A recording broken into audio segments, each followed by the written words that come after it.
Everyone, welcome back to Sunny Live Trend. Thank you so much, guys, for tuning in. I'm here to update you of what's going to happen on House of Zwide from the 18th to 22nd of May 2026 on Monday. Maria is touched when Kelezo shares a letter from Ria containing metric dance hairstyle suggestion, and she offers to style her on Tuesday. Soga begins confronting his reality with unusual honesty after another failed job interview, while Gokusia set clear boundaries with Msizi on Wednesday.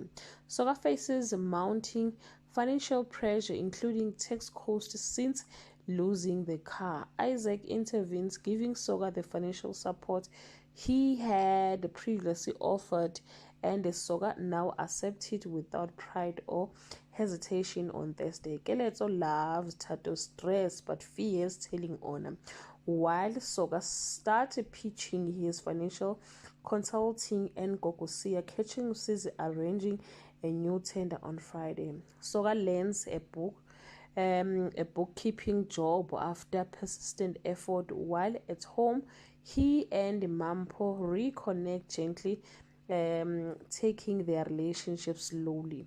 Well, guys, that's all I have for today. You can leave your comment below and share your opinion. Bye.